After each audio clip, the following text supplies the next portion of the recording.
kabare sahabat ragam? Apik toh? Saiki ragam Indonesia arep ngejak mlaku-mlaku ning panggonan sing adem. Bieng. Asik temen toh?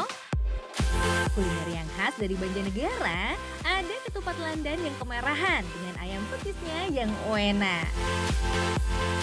Tumis daun karikanya juga mesti dicoba loh. Karika cuma tumbuh di Dieng, bikin sehat.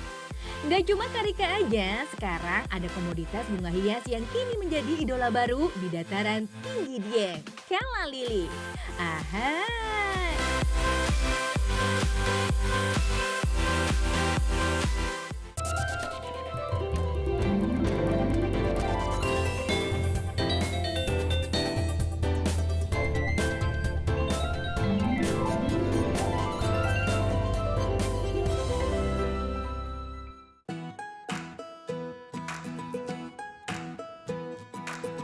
Hayo, sahabat sudah sarapan belum? Nah, kalau di Banjarnegara, menu sarapan yang menjadi favorit namanya ketupat ladan.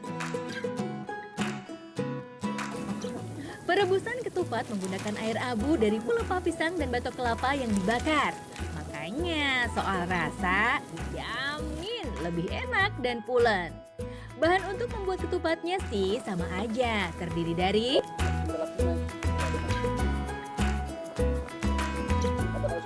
sekarang kita buat air abu untuk merebus ketupatnya ya.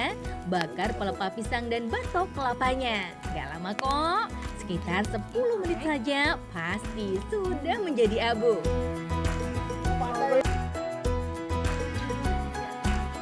Kumpulkan abunya, beri air dan saring untuk diambil air abunya. Mudah kan? Langsung aja gunakan untuk merebus ketupat. Sahabat, air abu sering disebut dengan istilah garam alkali. Zat aditif yang sering dipakai dalam pembuatan mie, lontong, sampai ketupat. Fungsinya sih membuat tekstur makanan menjadi kenyal dan awet. Kemudian kita buat ketupatnya ya. Beras yang sudah dicuci bersih tinggal dimasukkan ke dalam kulit ketupat. Bagi masyarakat Jawa, ketupat tak sekedar makanan saja, tapi juga memiliki makna yang dalam. Ketupat atau kupat dalam bahasa Jawa adalah kependekan dari ngaku lepat yang artinya mengakui kesalahan. Kita matangkan ketupatnya ya, masak air abu sampai mendidih. Lalu masukkan ketupatnya, rebus sekitar 4 jam lamanya agar hasilnya maksimal. Oh iya, karena sifatnya sebagai zat tambahan makanan, penggunaannya pun harus dibatasi. Jangan terlalu banyak ya, agar tidak berdampak negatif pada yang mengkonsumsinya. Akhirnya, matang juga deh ketupatnya. Gampang kan membedakan ketupat ladan dengan ketupat biasa? Warna ketupat ladan memerah cocok banget dengan namanya ladan. Soalnya dalam bahasa ngapak, ladan berarti merah. Ahai.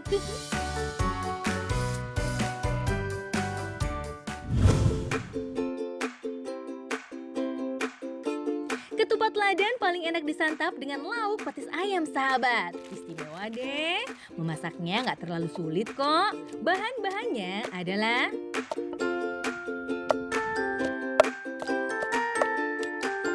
tumbuk semua bumbu sampai halus, lalu bagi dua bumbunya. Bumbu pertama akan menjadi bumbu dasar ayam, sedangkan bumbu kedua akan dibuat bumbu petisnya. Kemudian tumis bumbu halusnya sampai keluar aromanya. Angkat deh, sisihkan. Sangrai kelapa sampai kering menyerupai serundeng. Nah, serundeng ini akan menjadi bumbu utama untuk membuat petis. Biasanya petis dibuat dari air udang atau ikan ya. Sedangkan buatan desa Pagak justru dari serundeng. Aduk terus kelapanya, jangan sampai gosong. Selanjutnya, tumbuk serundeng yang sudah kering. Jika sudah halus, tambahkan bumbu halusnya. Aduk-aduk sampai tercampur rata. Lalu tumis kembali. Jika dirasa sudah cukup matang, masukkan ayam ungkepnya. Biarkan beberapa saat. Angkat dan sajikan dengan ketupat ladanya.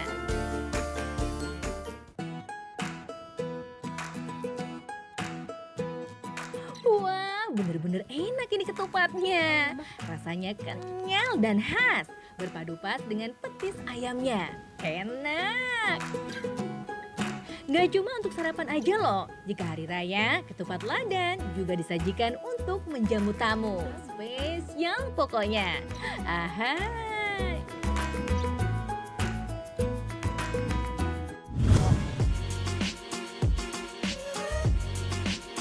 Sahabat, tahu karika dong? Pepaya gunung dari Dieng. Pohonnya tak berbeda dengan pepaya pada umumnya, tapi buahnya jauh lebih kecil. Karika enak banget dibuat manisan. Buah karika untuk manisan dipanen ketika sudah berwarna kekuningan.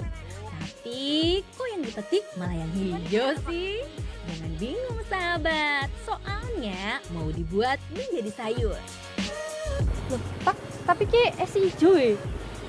Iki bisa masak karena bisa setengah mateng, namanya gemading. Karika muda memang memiliki daging buah yang cenderung keras dan berbiji. Makanya daging buah karika muda cocok diolah menjadi sayur. Tapi bagaimana dengan daun karikanya ya? Wah, ternyata sama kayak daun pepaya biasa. Daun karika juga bisa diolah menjadi sayur. Sahabat, karika sebenarnya tanaman yang berasal dari dataran tinggi Andes Amerika Serikat. Karika mulai masuk ke Indonesia saat pemerintahan kolonial Hindia Belanda di Perang Dunia Kedua. Selain karika, Dieng juga memiliki cabai Dieng sahabat. Sekilas bentuknya mirip dengan paprika. Warnanya juga bervariasi. Ada merah, hijau, dan kuning. Rasanya lebih pedas daripada cabai rawit loh.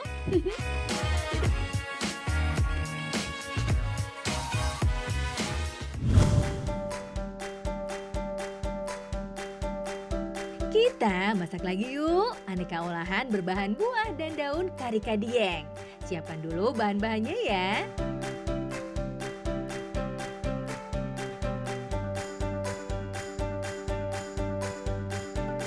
Kupas buah karikanya terlebih dahulu, kemudian bersihkan getah yang masih menempel. Lanjut iris cabai Diengnya ya. Nah, bagi yang gak doyan pedas, buang aja bijinya ya. Disitulah sumber pedasnya. Haluskan bumbu-bumbunya, geprek serai dan lengkuas. Kalau sudah halus, tumis setengah bumbu sampai mengeluarkan aroma harum. Jangan lupa tambahkan serai, lengkuas dan daun salamnya. Disusul dengan cabai Diengnya. Agar rasanya lebih gurih, bisa tambahkan gula merah. Terakhir, masukkan karikanya ya. Tumis selama 5 menit sampai karika dan cabai layu, lalu angkat dan sajikan. Sekarang kita masak tumis daun karika. Biar gak terlalu pahit, Raga punya triknya nih. Tambahkan tanah lempung pada daun karikanya. Unik ya? Pasti banyak yang belum tahu nih teknik menghilangkan rasa pahit daun pepaya ala Dieng.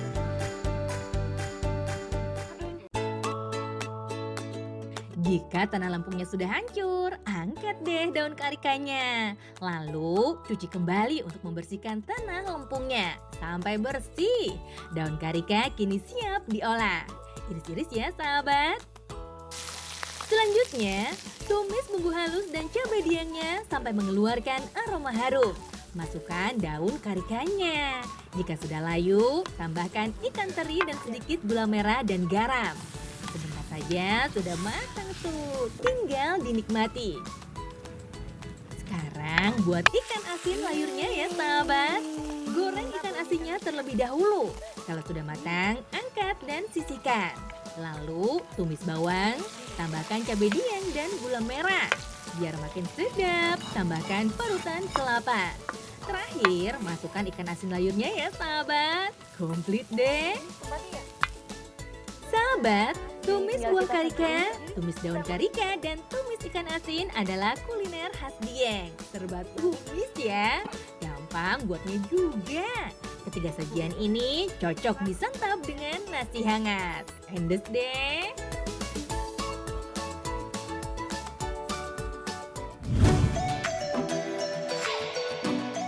Sahabat, di Dieng kini mulai dikembangkan budidaya bunga hias dari jenis lili.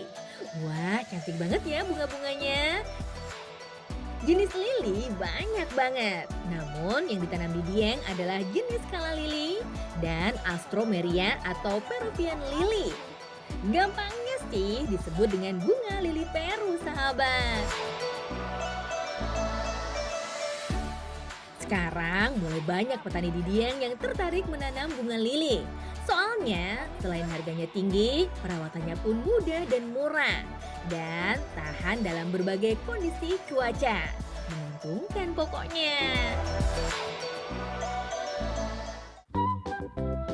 Bunga lili Peru bisa tumbuh dalam waktu 8 bulan sejak awal penanaman bibit. Jadi tidak butuh waktu lama untuk panennya. Bunga lili Peru juga memiliki gradasi warna, sahabat. Pokoknya cantik deh. Harga jual lili Peru sekitar Rp10.000 per batangnya. Sekalian panen jenis bunga lainnya ya. Ini namanya bunga statis. Sekilas bunga statis mirip dengan bunga kertas. Namun warnanya nggak terlalu mencolok. Warnanya ungu dan putih.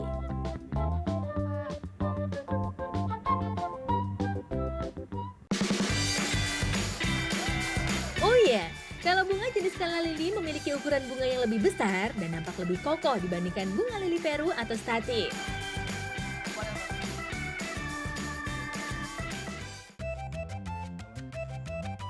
Sahabat, usia 7 bulan bunga kala lili sudah bisa dipanen.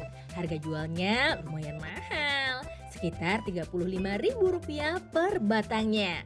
Kala lili bukan jenis bunga sekali tanam dan sekali petik saja ya. Kala lili bisa dipanen sepanjang tahun dan terus produktif selama 5 tahun.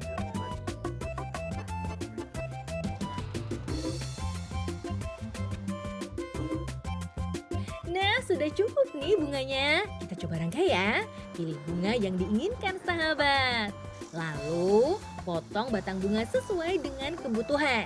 Karena jenis lili Peru akan diletakkan di tengah rangkaian, maka batangnya akan dipotong lebih panjang.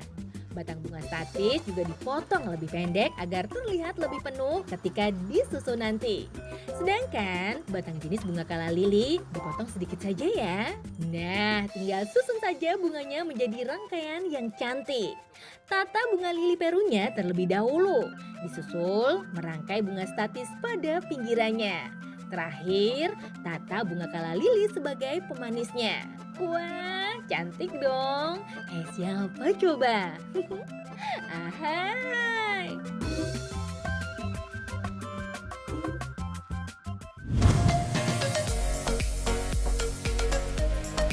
Mumpung di Dieng, kita jalan-jalan dong. Kita menuju Kawah Sikidang yang berlokasi di Desa Dieng Kulon, Kecamatan Batur, Kabupaten Banjarnegara, Jawa Tengah. Sesampainya di Kawah Sikidang, sahabat akan disambut dengan bau sulfur yang sangat menyengat. Serta kepulan asap putih pekat yang berasal dari beberapa lubang kawahnya. Kawah Sikidang yang paling mudah dijangkau. Konon, menurut legenda yang diyakini warga setempat, Kawah Sikidang letaknya selalu berpindah-pindah. Layaknya hewan kijang yang suka melompat-lompat. Makanya disebut dengan Sikidang. Kidang adalah sebutan untuk hewan kijang dalam bahasa Jawa, sahabat. Selama dalam kawasan kawah, kita harus hati-hati ya. Bagaimanapun, kawahnya terus aktif mengeluarkan uap panas. Nah, kalau mau melihat pemandangan dari ketinggian, sahabat bisa naik ke atas bukit. Jalannya sedikit menanjak dan berbatu. Semangat! Wah, terbayar tuntas deh perjuangan kita menanjak. Pemandangan dari sini sungguh luar biasa. Sayangnya, banyak banget tenda-tenda penjual makanan. Jadi kurang maksimal deh suasananya. Coba kalau lebih teratur ya, kawasan Kawah Sikidang pasti lebih cantik. Sahabat, aktivitas wisata yang biasa dilakukan di Kawah Sikidang adalah merebus telur langsung di lubang-lubang kawah yang kecil. Nggak usah repot bawa telur dari rumah ya, soalnya yang jual telur banyak kok. Tinggal masukkan saja telurnya ke dalam air kawah yang bergolak. Nggak sampai lama, telur rebusnya dijamin matang deh dan langsung bisa dinikmati. Katanya sih, siapa saja yang makan telur rebus di Sikidang bisa awet muda. Ada-ada aja ya.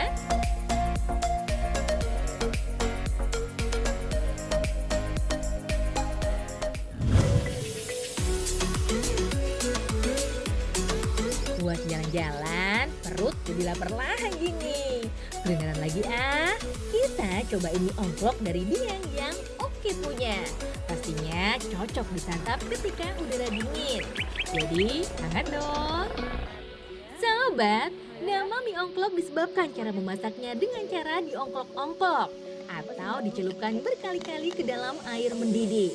Tapi jangan salah ya, kita nggak akan membahas cara membuat mie ongkloknya, melainkan justru masak sate kambingnya sebagai lauk pendamping mie ongklok. Caranya, daging kambing harus dicampur dengan bumbu yang sudah dihaluskan. Di antaranya ketumbar, merica, garam, dan bawang putih. Lalu diamkan sesaat agar bumbu bisa meresap sempurna ke dalam daging. Kemudian tusuk daging dengan lidi. Lalu bungkus dengan daun karika sekitar 15 menit. Selanjutnya, sate dikukus dulu agar lebih empuk.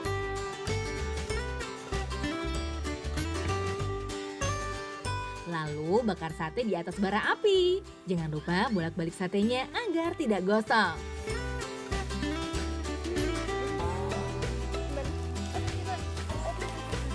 Kalau sudah matang, angkat dan sajikan. Racik deh mie ongkloknya. Isinya berupa mie kuning, kol, kucai, dan tahu. Lalu siram dengan kuah kental yang terbuat dari sari pati singkong, gula merah, dan ebi.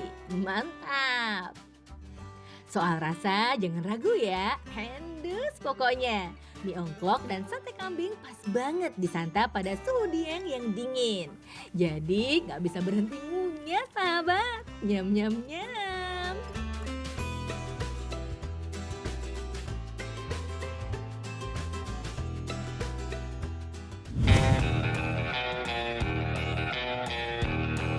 Jangan kemana-mana dulu ya sahabat. Setelah jeda komersil berikut, Raga masih punya informasi menarik lainnya. Simak saat lagi ya.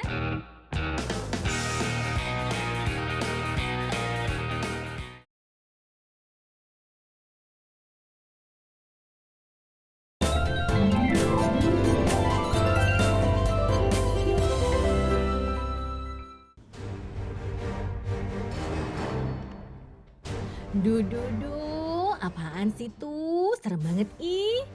Walah, ini toh yang disebut kesenian cepetan. Cepetan adalah seni tradisional yang berasal dari Kecamatan Karanggayam, Kebumen.